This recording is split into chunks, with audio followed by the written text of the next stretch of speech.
আসসালামু আলাইকুম। আজকে এলিমেন্টর একটি কমন বাগ নিয়ে আমরা কথা বলবো। এটি হচ্ছে রাইট সাইডে স্পেস, যেটি সাধারণত আমাদের মোবাইল রেসপন্সিভে এসে থাকে। আমি একটি ক্লায়েন্টের ওয়েবসাইট দেখাচ্ছি আপনাদেরকে। আমি যে প্রবলেমটি ফেস করেছি সেটি হচ্ছে, এটি আমি যদি ফোন মোডে যাই, তো এখানে আমরা দেখতে পাবো এই যে দেখছেন রাইট সাইড একটা গ্যাপ এখানে চলে এসেছে। আপনারা হয়তো বা খেয়াল করবেন, আপনি একটা খেয়াল করতে পারেন যে এখানে রাইট সাইডে একটা গ্যাপ, এটা শুরু থেকে শেষ পর্যন্ত এসেছে, যার ফলে এটা লেফটে এবং রাইটে এভাবে নাড়ানো যাচ্ছে। এটা মোবাইলে আরো খুব ভালোভাবে দেখা যাবে। তো আমরা চাচ্ছি এটি দূর করতে। তো এটা আমরা প্রথমে দুইটি মেথডে করব। এক নাম্বার হচ্ছে আমরা উইদাউট এনি কোডিং এটা করার চেষ্টা করব, এবং দ্বিতীয়ত আমরা কোড করে আমরা এটিকে পরিবর্তন করার চেষ্টা করব। প্রথমে যে কিভাবে আমরা এটিকে উইদাউট কোডিং সলভ করব সেটি আমি আগে দেখাচ্ছি। তো প্রথমে আমরা আমাদের যে কোনো একটা সেকশন ধরতে হবে। বোঝার জন্য জাস্ট আমি সেকেন্ড সেকশনটা ধরলাম। ধরার পরে আমাদের লেআউট, আমি এলিমেন্টরের ফ্লেক্স বক্স এবং গ্রিড সেটা ইউজ করেছি। তো যদি আপনারা এটা না ইউজ করতে চান, previous inner column section select করেন, তো আপনারা বাই ডিফল্ট এখানে একটি অপশন দেখতে পাবেন, সেটি হচ্ছে ওভারফ্লো। তো এটি এখানে ওভারফ্লো কন্টেনারের ভিতরে পাওয়া যাবে না, এটি অ্যাডিশনাল অপশনে আমাদেরকে যেতে হবে।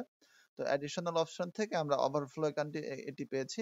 তো এখান থেকে জাস্ট এটি হিডেন করে দিতে হবে। তো হিডেন করার পরে এটি যদি আমরা একটু আপডেট দেই,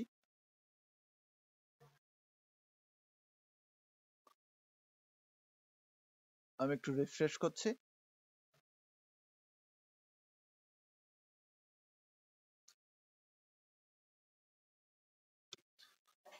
তো এটি ওভারফ্লো হিডেন করার পরে যেটি হলো সেকেন্ড সেকশনটি, এটি আমাদের সেকেন্ড সেকশনের উপরে কাজ করেছে, কিন্তু এটা এখন বুঝতে পারবো না আমরা, যেহেতু অন্যান্য সেকশনগুলোতেও আমাদেরকে ওভারফ্লো বন্ধ করতে হবে। তার জন্য আমরা প্রথমেই সবগুলো ওভারফ্লো বন্ধ করে দিচ্ছি।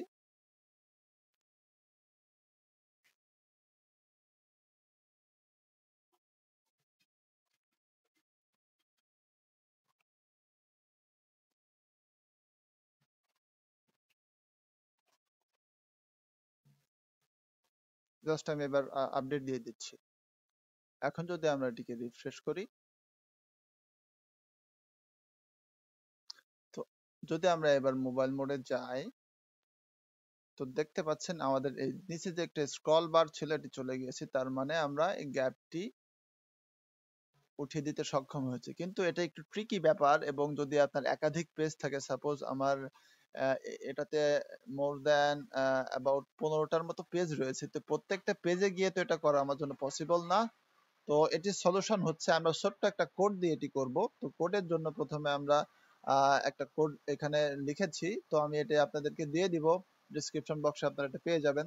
তো প্রথমে আমাদেরকে যেটি করতে হবে, আমরা আমাদের ওয়ার্ডপ্রেস মেনুতে চলে যাচ্ছে। তো এখান থেকে আমাদের অ্যাপিয়ারেন্সে ক্লিক করার পরে কাস্টমাইজেশনে যেতে হবে। কাস্টমাইজ থেকে জাস্ট অ্যাডিশনাল সিএসএস, যেটি এখানে আমাদের সিঙ্গেল কোডগুলো একটু পেস্ট করে দিতে হবে এবং পাবলিশ দিয়ে দিব। তো আমাদের কাজ শেষ। এখন আমরা দেখব আমাদের অন্য পেজগুলোর কি অবস্থা, কারণ এগুলো আমি আগে আপনাদের সামনে করি নাই।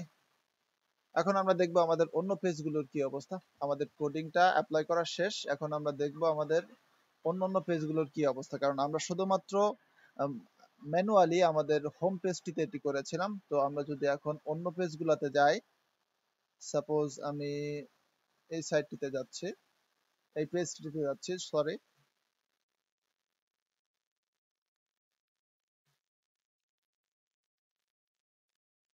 এখন আমি যদি এখানে মোবাইল মোডে যাই, তো এখানে দেখবেন এখানে স্ক্রলটা চলে গিয়েছে, তার মানে আমরা এটা লেফট রাইটে মুভ করাতে পারবো না। তো আশা করি আপনারা সলিউশনটি পেয়ে গিয়েছেন। যদি ভিডিওটি ভালো লাগে আমাদের সাথে থাকবেন ইনশাআল্লাহ।